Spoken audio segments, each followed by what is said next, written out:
ଯେହେତୁ ଇଏ ଏକ ଆଧ୍ୟାତ୍ମିକ ବିଶ୍ୱବିଦ୍ୟାଳୟ ଏବଂ ଶାନ୍ତି ଦେଶ ଶାନ୍ତି ପାଇଁ ବିଶ୍ୱ ଶାନ୍ତି ପାଇଁ ଏଇଠି ପ୍ରାର୍ଥନା କରାଯାଏ। ଜାତି ଧର୍ମ ଦଳଗତ ନିର୍ବିଶେଷରେ ଏଇଠି ସମସ୍ତେ ଉତ୍ସାହିତ ହେବା ଦରକାର ଏବଂ ଯୋଉ ପ୍ରେୟର ହଉଛି ଯୋଉ ସାଧନା କରାଯାଉଛି ବିଶ୍ୱ ଶାନ୍ତି ପାଇଁ ଏ ସାଧନା କରାଯାଉଛି। ଜୟପୁର ଠାରେ 5,000 ଲୋକ ବସିଲା ଭଳି ଏକ ବିଶ୍ୱ ଶାନ୍ତି ଏବଂ ବିଶ୍ୱବିଦ୍ୟାଳୟ ଏତେ ବଡ଼ ହଲ୍ ସୃଷ୍ଟି କରାଯାଇଛି।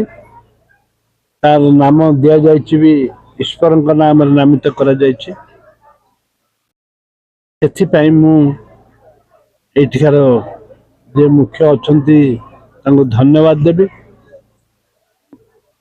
ବିଭିନ୍ନ ଜିଲ୍ଲାରୁ ବିଭିନ୍ନ ରାଜ୍ୟରୁ ମହାରାଷ୍ଟ୍ରରୁ ଆସିଛନ୍ତି ଆମର ମାଉଣ୍ଟ ଆପୁରୁ ଆସିଛନ୍ତି। ସମସ୍ତଙ୍କୁ ମୁଁ କୋରାପୁଟ ଜିଲ୍ଲାକୁ ଜୟପୁର ମାଟିକି ଯୋଉ ଆସିଛନ୍ତି ମୁଁ ସମସ୍ତଙ୍କୁ ସ୍ୱାଗତ କରୁଛି। ଆଶା ରଖୁଛି ତାଙ୍କର ଯୋଉ ଉଦ୍ଦେଶ୍ୟ ବିଶ୍ୱ ଶାନ୍ତିର ଯୋଉ ଉଦ୍ଦେଶ୍ୟ ନେଇକି ସେମାନେ ଆରମ୍ଭ କରିଛନ୍ତି ବିଶ୍ୱ ଶାନ୍ତି ରହୁ ଏ ଯୁଦ୍ଧ ବନ୍ଦ ହଉ ବିଶ୍ୱକୁ ଶାନ୍ତି ମୈତ୍ରୀ ପ୍ରଗତିର ଇଏ ଏକ ବାର୍ତ୍ତା। ବର୍ତ୍ତମାନ ସିଚୁଏସନରେ ଯେପରି ଭାବରେ ଯୁଦ୍ଧ ପାଇଁ ସାରା ବିଶ୍ୱ ଆଜି ହଇଚଇ ହେଇକିରି ଅଛି ତାଙ୍କୁ ଶାନ୍ତି ବାତାବରଣ ସୃଷ୍ଟି କରିବା ପାଇଁ ଇଏ ଏକ ପ୍ରୟାସ।